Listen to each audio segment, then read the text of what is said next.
விலாகோட தொடக்கத்திலே சொல்லிடுறேன் நண்பர்களே, ஒரு ஆரோக்கியமான குழந்தைய பெற்றெடுத்தோம். ஸோ முந்தின நாள் சாயங்காலம் வழியெல்லாம் எதுவுமே வரல, ஹாஸ்பிட்டலில் வந்து அட்மிட் பண்ண சொல்லியிருந்தாங்க செக்அப்காக. இந்த விஷயத்தை வந்து திங்கக்கிழமையே பண்ண சொல்லியிருந்தாங்க. ஆனால் திங்கக்கிழமை நான் லேட்டாக வந்தனால என் ஒய்ஃப் போல, அதே நேரத்தில் என் ஒய்ஃபு கொஞ்சம் பயமாகவும் இருந்துச்சு. ஆல்ரெடி ஹாஸ்பிட்டலில் 7 பேர் அட்மிட் ஆயிருக்காங்க. அதில் LSCSன்னு போட்டிருக்கிறதெல்லாம் சிசேரியன், NVDன்னு போட்டிருக்கு, அதெல்லாம் நார்மல் டெலிவரி. அதில் எதுவுமே போடாமல் இருக்குல்ல, அதெல்லாம் பார்த்தீங்க அப்படின்னா இன்னும் டெலிவரி ஆகாதவங்க. அதே மாதிரி என் ஒய்ஃபையும் உள்ள கூட்டு போனாங்க. உள்ள கூட்டு போன கொஞ்ச நேரத்திலே கத்த ஆரம்பிச்சிட்டாங்க. நான் கூட குழந்தை தான் பிறக்க ஆரம்பிச்சிருச்சோன்னு நினைச்சிட்டேன். ஆனால் விரல உள்ள விட்டு இன்ஸ்பெக்ட் பண்ணி பார்ப்பாங்க கர்ப்பப்பை எவ்வளவு திறந்திருக்குன்னு. அந்த மாதிரி விரல உள்ள விடும் போது அவங்களுக்கு வலி தாங்க முடியாம கத்திருக்காங்க. அப்புறம் கர்ப்பப்பை தேவையான அளவு திறந்துருச்சு அப்படின்றதுனால இனிமேவை கொடுத்துட்டு அவங்கள ரெஸ்ட் ரூம் பண்ண சொன்னாங்க. அதுக்கப்புறம் ரூம்ல அட்மிட் பண்ணிட்டு அவங்களுக்கு வந்து ஊசி போட்டாங்க பெயின் வர்றதுக்கு. இதுக்கு நடுவில் அவங்களுக்கு கொஞ்சம் பசிக்குமே அப்படின்னு சொல்லிட்டு ஆசையா எண்ணெயும் வாங்கிட்டு வந்து பாசமா கொடுத்து அவங்கள குடிக்க வச்சிட்டேன். முதல்ல சாதாரணமா தாங்க இருந்தாங்க, நடந்தாங்க, குறுக்க நெடுக்குன்னு சிரிச்சிட்டு தான் இருந்தாங்க. அதுக்கப்புறம் என்கிட்ட கையெழுத்து வாங்கினாங்க. எனக்கு லைட்டா பதறிச்சு. பின்பு ஊசி வேலையை காட்ட ஆரம்பிச்சிருச்சு, பெயின் வர ஆரம்பிச்சிருச்சு. அவங்களால தாங்கிக்கவே முடியல, முக்குறாங்க, முணங்குறாங்க, வழியில அந்த அளவுக்கு கதறாங்க என் ஒய்ஃப். இங்கெல்லாம் ஒரு 5 மணிக்கு போல வந்தோம். 9 மணிக்கு போல என் ஒய்ஃபை பிரசவ வார்டு கூட்டு போயிட்டாங்க. என் முகமெல்லாம் புண்ணாக,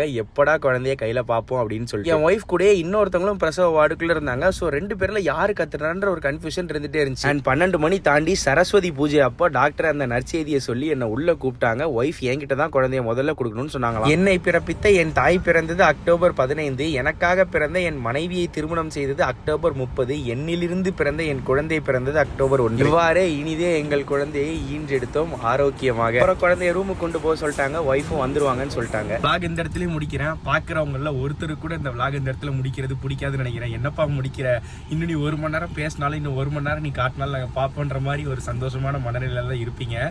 நானும் அதே மனநிலையில தான் இருக்கேன். அப்புறம் குழந்தைக்கு பால் கொடுக்கறது, என் ஒய்ஃப்க்கு வந்து மருந்து கொடுக்கறது, அப்படி இப்படின்னு நாள் போயிடுச்சு. மேலும் அனைத்து டீட்டெயில்களையும் அடுத்தடுத்த வீடியோஸில் விலாகில் வந்து பார்ப்போம் நண்பர்களே.